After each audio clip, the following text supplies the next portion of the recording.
Hey guys, welcome to TechTeam channel. Hope you're doing well. Today I'm gonna show you how to stop auto downloading in WhatsApp. So let's see. Go to WhatsApp first.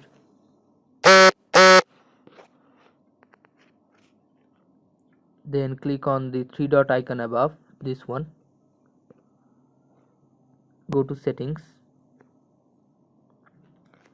Then you can see here the option storage and data. Click on that.